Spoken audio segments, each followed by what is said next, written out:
Bonjour et bienvenue dans la périodisation tactique de football et football complexe.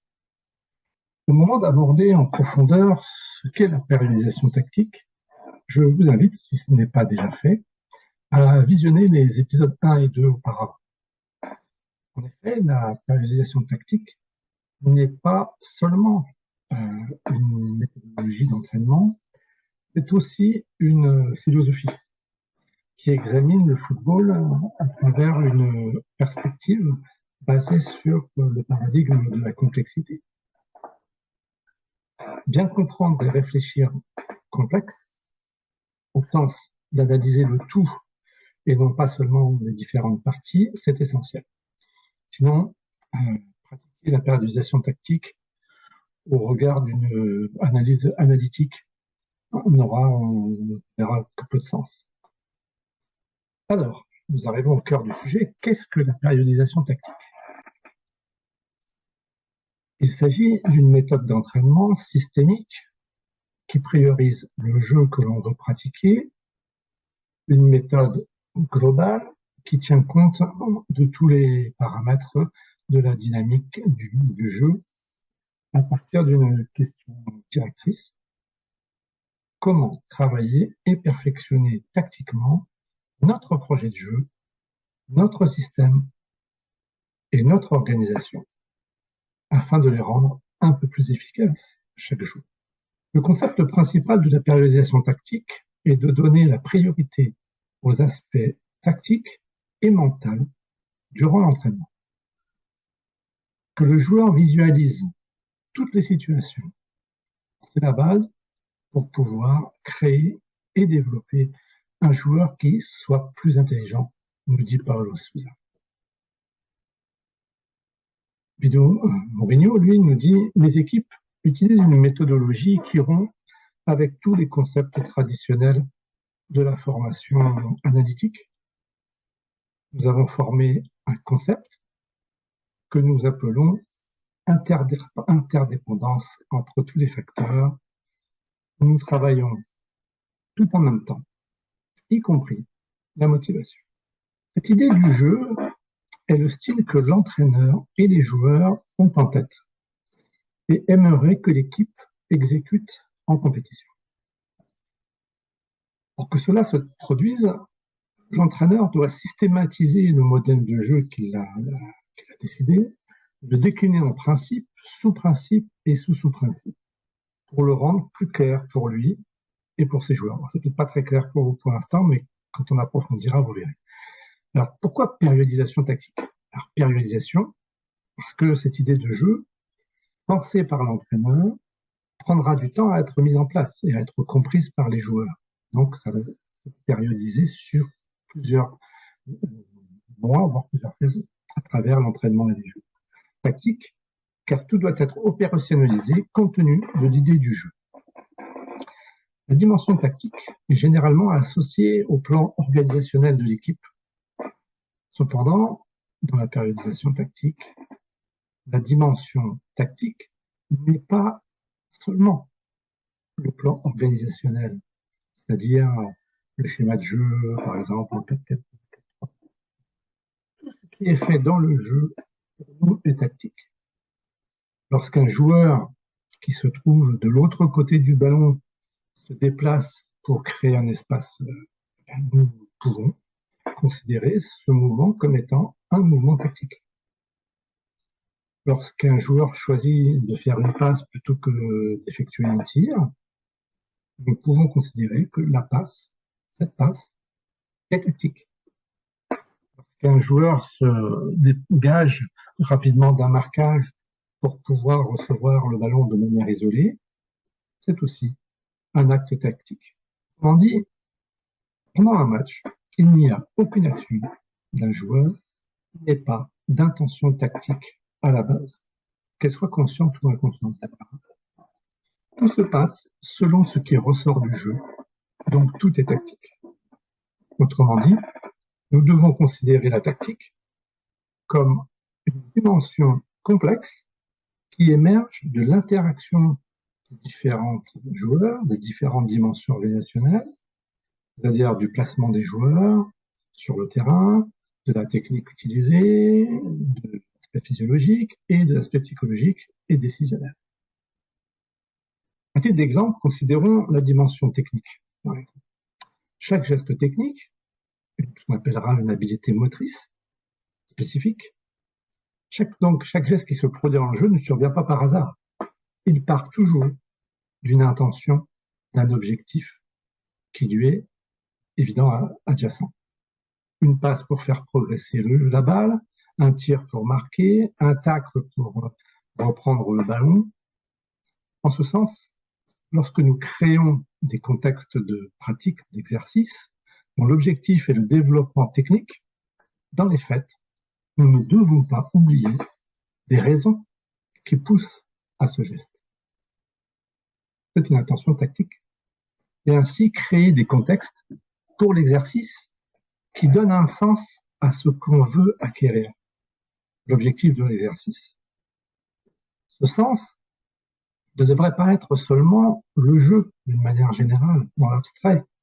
Il devrait être le jeu que nous voulons, notre équipe, selon les idées qui sont transmises dans notre modèle de jeu en tant qu'entraîneur. Et donc les autres dimensions, c'est exactement pareil. Ça se produit de la même manière. Elles doivent toujours être analysées dans leur complexité. Et pour cette raison, on dit que dans la réalisation tactique, la tactique est la dimension qui coordonne l'ensemble du processus d'entraînement. Les aspects tactiques sont au cœur de tout le processus, dit Mourinho, et mon objectif dans les séances est avant tout de les développer. Comment presser? Quand presser? Les phases de transition à la perte ou à la récupération du ballon, la maîtrise du ballon, le placement et le replacement. En regardant les choses dans cet ordre, je pense qu'il sera facile, dit-il, de comprendre pourquoi il ne devrait y avoir aucun contexte de pratique, d'exercice technique, physique ou même tactique qui ne soit pas lié au modèle de jeu lui-même. Et nous touchons là à un élément fondamental de la périodisation tactique, de cette philosophie qui est le modèle de jeu.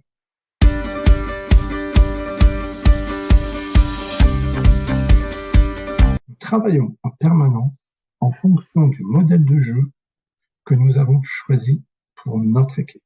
Le modèle de jeu, à chaque action de jeu, indépendamment des 4 moments du jeu, ça implique une décision, une dimension tactique, une action ou une compétence motrice, dimension technique, qui nécessite un mouvement particulier, dimension physiologique, et est dirigé par un état volitif et émotionnel, c'est-à-dire une dimension psychologique. La périodisation tactique fournit une structure logique et une organisation spécifique pour la formation quotidienne, hebdomadaire et sur toute la saison,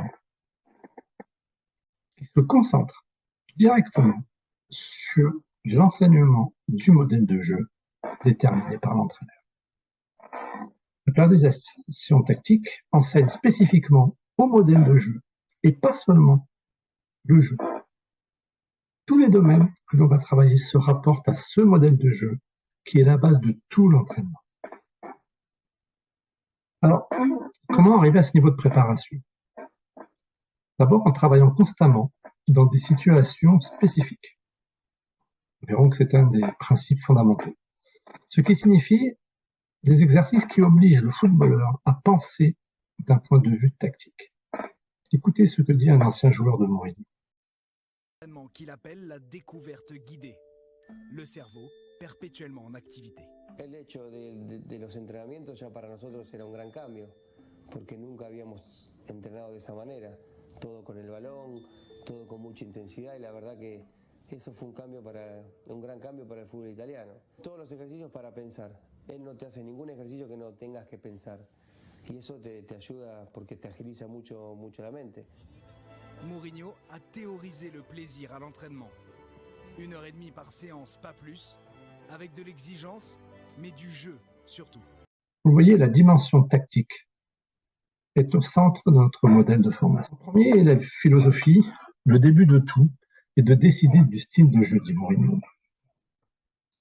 Pour lui, pour moi, un des aspects importants dans mon équipe, c'est d'avoir un modèle de jeu défini, un ensemble de principes qui fournit l'organisation. Par conséquent, depuis le premier jour, notre attention est dirigée vers cet objectif. La chose la plus importante dans une équipe est d'avoir un certain modèle de jeu, certains principes, de bien les connaître, de bien les interpréter. Peu importe si tel ou tel joueur est utilisé. En fin de compte, il y a ce que j'appelle l'organisation du jeu. Gardez à l'esprit que le modèle de jeu est, en fin de compte, un complexe de références collectives et individuelles. Ces références, qui sont les principes du jeu concédés par les entraînés, ou donc par les joueurs. Les principes du jeu sont des références d'action, des références comportementales qui conduisent les joueurs à jouer en équipe. Ce sont eux qui font régulièrement apparaître la coordination collective. Ce sont eux qui donnent l'organisation de l'équipe. La philosophie de jeu qu'une équipe développe sur le terrain est sans aucun doute l'expression de la qualité de ses joueurs et de la bonne organisation collective de l'équipe qu'elle a assimilée, mais ce n'est pas suffisant. Pour assurer une continuité dans les résultats, une équipe doit aussi refléter ce qu'on appelle la philosophie de jeu.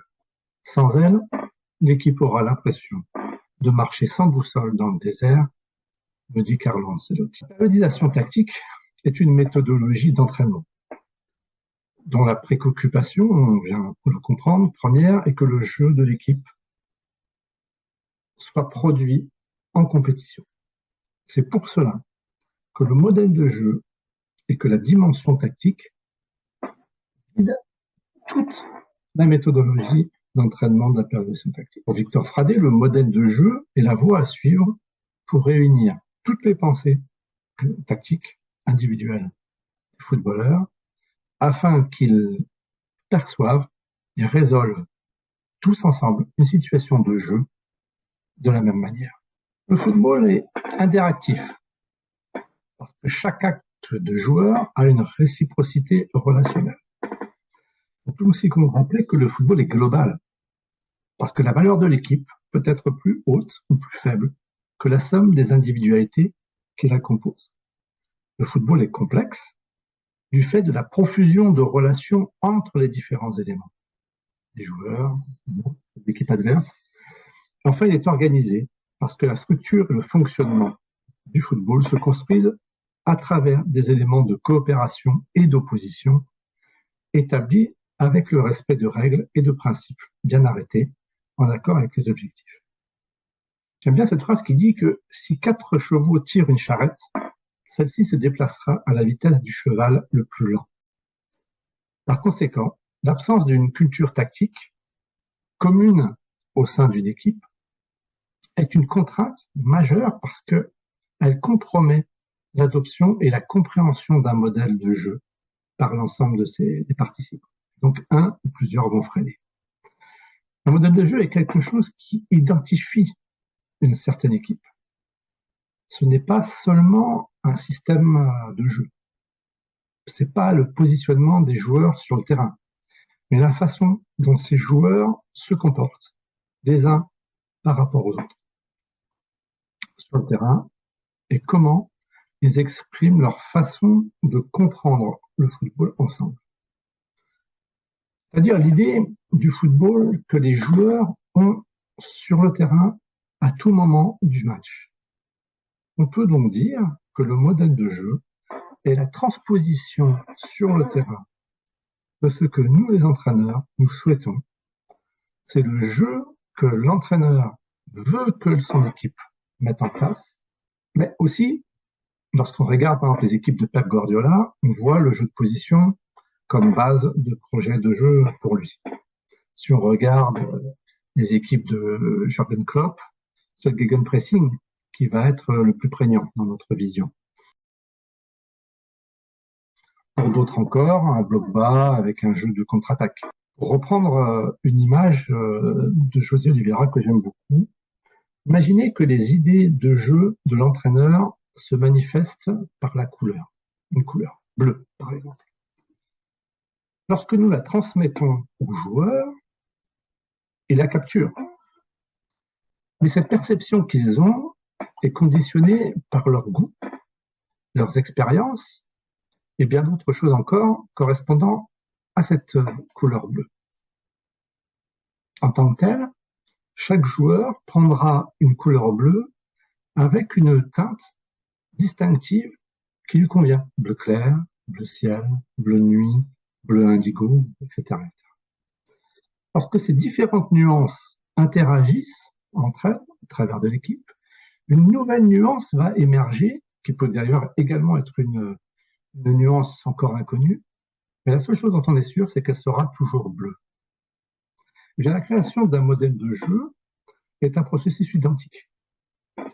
L'entraîneur transmet les idées qui seront ensuite interprétées différemment par les différents joueurs, et c'est ces interactions respectives qui les fera recréer le modèle de jeu.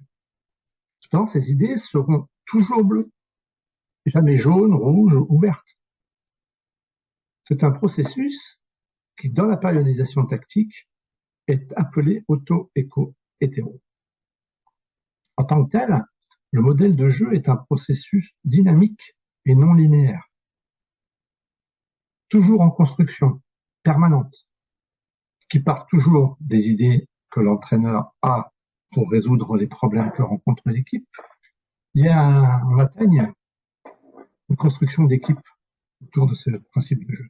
Autrement dit, les joueurs, par leur qualité et leurs compétences, et aussi leurs caractéristiques, vont aussi guider le processus de constitution d'équipe. Et l'entraîneur devra s'y adapter au fur et à mesure.